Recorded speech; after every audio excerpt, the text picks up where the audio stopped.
Hey, salut à tous, bienvenue à Question Auto, j'espère que vous allez bien. Ce que je vous propose aujourd'hui, c'est de faire le top 2017 du meilleur multisegment compact ou encore le véhicule sport utilitaire compact. Eh bien, vous le savez, la catégorie de plus en plus populaire que j'aimais, les familles aiment le côté pratique, on aime les tractions intégrales aussi sur ces véhicules-là, la garde au sol qui est un peu plus haute, le comportement qui s'est beaucoup rapproché aussi des automobiles en tant que tels.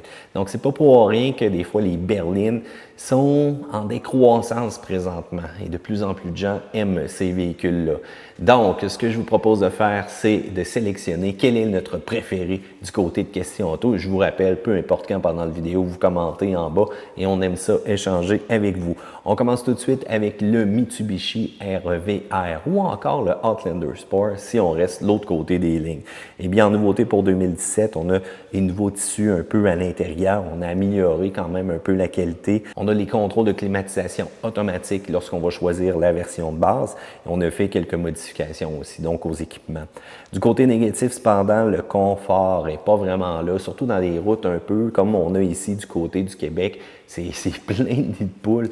Vous allez voir que si jamais vous touchez à ça avec votre Mitsubishi, vous allez trouver que ça comme dur et même plus dur que l'ensemble des véhicules sport utilitaires dans le segment. Les intérieurs sont de plastique, c'est cheap un peu, c'est dommage. Je pense que c'est probablement lui qui a les plastiques les plus cheap là, dans tout le segment. La CVT est lente aussi, ça n'aide pas du tout aux accélérations. Puis le son du 2 litres en accélération, ça fait dur un peu. Du côté positif, cependant, ce n'est pas un véhicule qui est laid. Le design est quand même là, c'est intéressant. On a une super bonne garantie très très longue sur le groupe moto propulseur. L'économie d'essence aussi avec le 2 litres, la CVT, OK, ça ne l'accélère pas, mais au moins l'économie d'essence est là. Et on a quand même des équipements raisonnables pour le prix. Je m'attends un peu plus du côté de Mitsubishi, surtout avec l'alliance Renault-Nissan qu'on a eue dernièrement. J'ai hâte que ça l'amène des nouveaux véhicules. On a une pente à remonter présentement, il faut amener du 109. On y va avec le Nissan Rogue en nouveauté 2017. On a la mécanique hybride qui se pointe le nez, donc Nissan embarque dans la course présentement. On a aussi rafraîchi le style du Rogue. On a ajouté des matériaux d'insonorisation sonore. On a aussi un haillon qui est disponible électrique et on peut l'ouvrir sans les mains. On a un régulateur de vitesse adaptatif. On va avoir aussi donc un bouton poussoir pour le démarrage. On va avoir un volant chauffant et une version Platinum qui va être complètement équipée. Du côté négatif, cependant, les accélérations, c'est ordinaire, c'est lent. La visibilité aussi, souvent un véhicule sport utilitaire, c'est un peu plus gros. La visibilité aussi, c'est important. Manœuvre de stationnement, la famille autour de vous. Malheureusement, du côté du Rogue, c'est restreint. La transmission aussi, parfois lente à répondre. Donc, on pense aux accélérations, on pense aux dépassements. Il y a peu d'équipements de sécurité aussi à l'intérieur du véhicule si jamais vous choisissez la version standard. Et le système multimédia, la connectivité, c'est un peu moyen de ce côté-là. Les plus, cependant, un très bon comportement routier. L'intérieur est confortable. Probablement que Nissan fait les meilleurs sièges présentement sur le marché pour ça. C'est large aussi pour le segment. Il y a de l'espace en masse. Vous êtes capable de mettre du stock dans ce véhicule-là. Et la version Rebelle est quand même très cool. J'aime bien ce que vous pouvez avoir aussi en édition spéciale avec le fameux film Rogue One. Un que j'aime bien, mais qui se retrouve un peu dans le bas présentement de notre top, c'est le Jeep Cherokee. On a rechangé un peu les groupes d'équipements. Une version Overland va être disponible. On a même changé les types d'éclairage selon la version que vous allez choisir. Du côté négatif, eh bien, les accélérations du 4 cylindres, c'est vraiment très modeste, voire même pas très, très fort. C'est plus petit côté cargo aussi avec la forme du véhicule. La version plus équipée devient très chère, il faut faire attention. Il est plus lourd aussi et ça se ressent un peu à la conduite. Pour les plus, cependant, eh bien, c'est vraiment le king du hors-route. La version Trail Arc avec les petits crochets en avant. On a aussi donc le sélecteur de gamme base qui est disponible. Ça va être capable de vous amener très très loin en hors sentier. La puissance du V6 aussi est très intéressante à 271 chevaux vapeur, 239 livres de couple et on a jumelé le tout à une transmission 9 vitesses.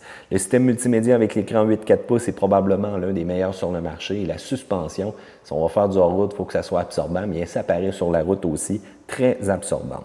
Cependant, on doit travailler sur la réputation de fiabilité et ça, c'est pas Matt qui vous le dit. Présentement, c'est Consumer Report et Protégez-vous qui n'ont pas très bien classé les Jeeps dernièrement. Chevrolet Equinox, eh bien, préparez-vous parce que pour 2018, on va avoir une nouvelle version complètement revisée. D'après moi, ça va être un super choix là, dès qu'on va avoir la main sur cette version-là. On va avoir des moteurs diesel disponibles à 137 forces et 240 livres de couple. Les 2 litres aussi et qui vont faire leur apparition à 252 chevaux et 260 livres de couple. Connectivité qui va être là, on va pouvoir désembrayer le système de traction intégrale et on va avoir la possibilité d'utiliser un mode de remorquage aussi. Cependant, on évalue les 2017, donc le 4 cylindres, malheureusement, il est lent. On est loin des chiffres de consommation annoncés. L'espace cargo aussi un peu restreint et la qualité intérieure manque de finition. Les plus, cependant, les bancs arrière se penchent pour plus de confort. Et ça, si jamais vous avez des passagers, ils vont vous remercier. Le V6 est quand même assez puissant, silencieux aussi lorsque vous allez vous promener avec ce véhicule-là. Une très bonne suspension qui s'harmonise bien en virage ou encore sur route caroteuse. Le GMC Terrain, eh bien, c'est un peu son cousin aussi. Je ne sais pas si vous avez vu la vidéo qu'on a fait de ce véhicule-là. Très, très beau look. Je pense que je préfère le look du GMC, surtout que c'est deux équivalents présentement. Vous, lequel des deux vous préférez? Chevrolet Equinox, GMC Terrain? Section commentaires en bas. Donc, bientôt un redesign complet, ça c'est intéressant. Même nouveauté similaire que l'Equinox. La transmission est particulière cependant. Je ne sais pas si vous l'avez vu, ça va être vraiment des boutons à pousser à l'intérieur donc de la cabine. L'édition Denali aussi qui rayonne un peu plus le luxe que l'édition de Chevrolet cependant. Pour 2017, parce qu'on évalue les 2017, eh bien les mêmes commentaires que l'Equinox. L'écran tactile, cependant, est encore plus loin dans la configuration. Ça file un peu plus vieux que 2017 quand on regarde l'intérieur. Bluetooth audio qui n'est pas disponible de base, donc il faut aller dans des équipements un peu plus onéreux. Et les plus, cependant, bien la motorisation V6. Et si jamais vous avez un goût de luxe, eh bien allez-y donc avec l'édition Denali. On se dirige en Allemagne avec le Volkswagen Tiguan. Il faut dire qu'en 2018, on va retoucher le véhicule aussi. On se base sur le châssis modulaire de Volkswagen. Et du côté américain, on va uniquement avoir la version longue. Cependant, ailleurs dans le monde, on va avoir une version courte aussi. Donc, on peut avoir 3 rangées de sièges avec ce véhicule-là, mais là, je vous le dis tout de suite, ça va être pas mal inutile ou encore uniquement pour des enfants. Le 2 litres, eh bien, va malheureusement baisser de 16 chevaux vapeur, mais on va avoir 14 livres de couple de plus, peut-être un petit peu d'ajustement au niveau des moteurs Volkswagen. En 2017, cependant, eh bien, l'écran 6.3 pouces devient standard et on retouche un peu les groupes d'options, mais l'espace cargo est limité, surtout au niveau des jambes, l'économie d'essence inférieure à la moyenne. Les tests d'impact aussi, on n'a pas scoré très haut avec le Tiguan, c'est un peu dommage, et on n'a pas nécessairement de système de sécurité avancé. Ça aussi, des fois, l'IDHS, quand ils font leurs tests, eh bien, n'en tiennent compte. Du côté des plus, cependant, le comportement routier à la Das Auto, donc à l'allemande un peu si on veut, la suspension est cependant sèche. Mais ça, si on a un bon comportement routier, habituellement une bonne tenue ferme, eh bien, la suspension un peu plus sèche dans les chaos aussi, ça vient avec. Le moteur est quand même performant. Les matériaux intérieurs aussi, das good again, quand même pas pire. Donc, silencieux lorsque vous allez vous promener avec ce véhicule-là. On se dirige en Corée, donc on a 2 petits cousins. On commence avec le Hyundai Tucson. En 2017, eh bien, on a rajouté un peu de technologie, Apple CarPlay, Android Auto. Il ne faut pas oublier qu'il avait été complètement redessiné en 2016 cependant. Du côté négatif, les accélérations avec le modèle de base, pas très impressionnant. J'ai des doutes aussi donc sur la double embrayage. Elle a un petit côté un peu désagréable. Habituellement, c'est adapté à la course, ça, et même on informe les consommateurs que ça réagit un peu différemment. Donc des vibrations, et lorsqu'on va être en accélération, des fois aussi, on va sentir que le véhicule va donner des coups au changement de rapport.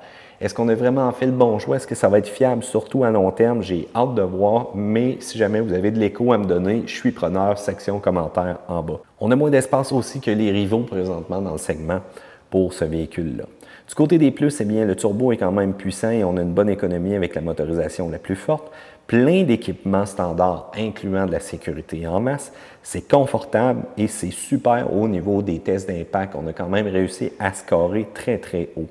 Il faut dire qu'on a un penchant donc coréen qui existe aussi, qui est son petit cousin dans le fond, qui est le Kia Sportage, complètement redessiné pour 2017.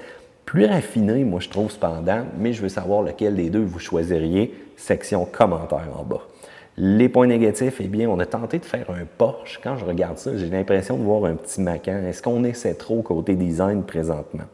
L'économie d'essence est moyenne, l'espace cargo aussi est modeste et le turbo devrait être tiré un petit peu plus selon les chiffres qui est annoncé. Donc, je trouve ça un peu particulier pour l'accélération. Les plus, c'est un véhicule qui est raffiné, c'est un intérieur qui est classe. Et encore une fois, très silencieux pour la cabine. L'intérieur est spacieux. Il y a une bonne communication aussi de la direction, puis dans son ensemble, c'est quand même une bonne valeur au niveau du véhicule. On se dirige en Amérique pour parler du Ford Escape. Jetez un coup d'œil aux vidéos qu'on a fait. On a complètement revu la version 2017 qui, elle, eh bien, a été redessinée complètement. On a amené plusieurs motorisations différentes. Le système Ford Pass, que je ne suis pas tout à fait encore sûr, mais bon, on lui donnera une chance avec le temps. On a un système d'avertissement de dépassement de voie. On va même surveiller si le conducteur ne s'endort pas trop au volant lors de longues conduites. Et on va avoir un régulateur de vitesse adaptatif avec un avertisseur de collision frontale. Du côté des points négatifs, eh bien, le prix peut varier énormément. Autant une version peut être accessible et avoir un bon rapport qualité-prix, tandis que la plus équipée, eh bien, ça revient cher. Le moteur de base est malheureusement un peu juste côté accélération. Puis l'économie d'essence, dès qu'on parle d'EcoBoost, c'est bizarre, hein? J'ai de la misère un peu. On n'a jamais vraiment ce qui est annoncé sur les chiffres.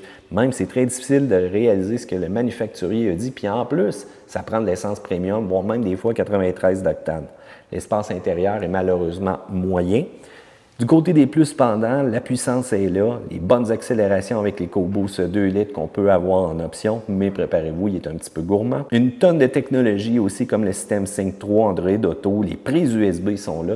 Et ce que j'aime aussi de ce système-là, c'est que c'est intuitif. N'oubliez pas aussi d'aller voir le test qu'on a fait, donc c'est sur la chaîne de Car Questions cependant, le test diagonale d'intégrale par rapport au Ford, très impressionnant. Un autre qu'on a en vidéo aussi, c'est le Subaru Forester. Je ne sais pas si vous l'avez vu dernièrement, la vidéo qu'on a fait. Allez voir dans la chaîne, vous allez le retrouver là. En 2017, on a amélioré aussi le Forester, tant au niveau de l'insonorisation sonore, direction plus rapide, le système EyeSight aussi, avec un système d'avertissement lorsqu'on quitte la voie, des nouvelles lumières à l'avant, des nouvelles lumières à l'arrière. On a rafraîchi un peu la grille. Donc, ça a l'air encore une fois mieux du côté du Forester. On fait quand même de belles améliorations. Du côté négatif, cependant, eh bien, la CVT, parfois bizarre, pas adaptée pour le hors-route. C'est un peu plus tracteur que sport utilitaire ou encore feeling de conduite comme une voiture. L'intérieur, la finition 2007, malheureusement, on n'est pas en train de progresser. L'Impreza, c'est quand même pas pire, mais le Forester a un petit peu de travail à faire. C'est peu robuste aussi côté remorquage. Je suis un peu surpris qu'on recommande 1500 livres, mais avec des freins sur une remorque. Si on n'a pas de frein, on baisse grandement la capacité de remorquage pour le Forester. Du côté plus cependant, l'espace intérieur, le confort avant-arrière, incroyable. Suspension ultra smooth. Je me suis promené dans un champ où il y avait plein de chaos, qu'il y avait plein de bosses à une bonne vitesse et c'est incroyablement smooth. On dirait un tapis magique quand on se promène avec ce Subaru-là. Il faut dire aussi que c'est un véhicule qui a énormément de capacité hors route si jamais vous devez sortir des sentiers battus ou encore une tempête de neige agressive. L'économie d'essence est meilleure et si jamais vous aimez la performance, il y a une version un peu plus mordante, il y a une version un peu plus épicée avec le XT. Performant, mais faites attention à l'entretien. Prêt pour le top 3? Eh bien, c'est parti. Mais je vous le dis tout de suite, c'est 3 excellents véhicules présentement qu'on retrouve. En position numéro 3, le RAV4. En 2007, Toyota rajoute le fameux Safety Sense, donc des éléments de sécurité de base presque sur l'ensemble de ces véhicules en plus. Du côté négatif, eh bien, les accélérations de base sont très modestes. Il y a moins de compartiments de rangement que dans la compétition. Il faut dire qu'on a un look un peu moins accrocheur. Moi, je l'aime bien, mais il y en a que c'est vraiment tranché. Il y en a, c'est on n'aime pas tout court. C'est vanille aussi côté sentiment de conduite. La vanille, c'est quoi? Bien, ça rajoute un peu de goût, mais il n'y a personne qui est excité par ça. Cependant, ça fait bien dans toutes les choses. Mais c'est un peu comme le RAV4 présentement. Du côté plus, cependant, c'est spacieux aussi pour l'espace cargo. Il y a plein d'équipements de sécurité standard et c'est vraiment smooth comme une conduite dont on aime ou on n'aime pas, mais les amateurs de performance ne triperont pas nécessairement. Position numéro 2, eh bien oui, là, c'est le fameux Honda CR-V 2017. J'ai pas assez proche de donner la première position, mais je vous explique pourquoi. Premièrement, complètement redessiné pour 2017, ça c'est très cool, on en avait besoin et enfin on est rendu dynamique, un peu plus le fun. Cependant, du côté négatif, la CVT est bruyante. En accélération, le moteur 1.5 litres turbo devient bruyant. On n'a plus accès au 2.4 pour le Canada. Du côté américain, oui, mais c'est tant mieux pour eux autres qui gardent ça. Nous autres, on va garder un peu la technologie. Mais le système audio aussi, on a beaucoup de watts, mais ça ne paraît pas en qualité. Système multimédia, très mauvais présentement. C'est un des pires sur le marché. Au moins, là, on a quand même fait du progrès avec le bouton volume, mais je vous le dis tout de suite, c'est pas idéal. Il y a certaines technologies de sécurité aussi qui sont disponibles uniquement en traction intégrale, alors qu'on aurait pu l'avoir aussi en mode traction. Du côté plus, cependant, le look, je trouve qu'on a fait un super look au véhicule. C'est totalement changé, ça c'est bien. La finition aussi s'est grandement améliorée. La technologie est là. Qu'on parle technologie de motorisation, technologie intégrale, voire même du côté du châssis aussi. Et la puissance turbo est quand même là. Mais c'est juste un 1.5, donc des fois, ça prend un petit peu de réactivité avant qu'il se passe quelque chose. Prêt pour la première position?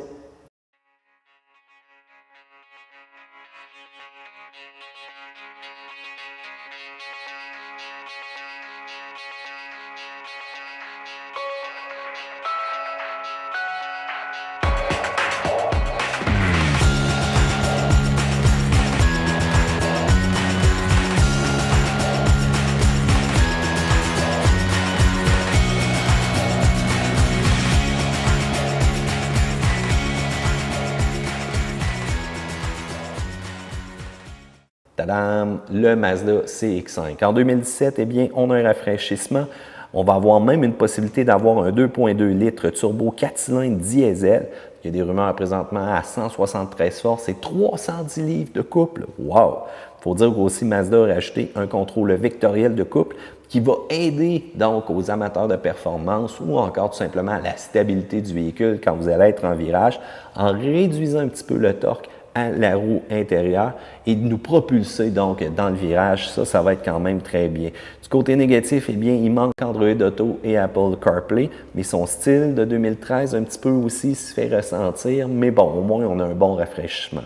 Du côté des plus, cependant, eh bien, c'est le fun de conduire, c'est pour ça qu'il est premier présentement. Un véhicule sport utilitaire, ça le mentionne, il faut avoir un fun de conduire, mais il faut avoir une utilité pour la famille, pour le rangement, pour la technologie aussi. Et les matériaux intérieurs, c'est là. Le fun de conduire, le côté zoom zoom, vroom vroom, on l'a. La technologie aussi avec tout le côté Sky Active au niveau de motorisation, transmission, châssis, bon, même le fameux contrôle vectoriel, tant mieux. Et il faut dire cependant que la performance a quand même un prix du côté suspension, mais c'est pas grave, vous allez avoir du fun avec ce véhicule-là. La cerise sur le Sunday et ce qui a joué aussi dans la balance, garantie de kilométrage illimité qui est disponible au Canada.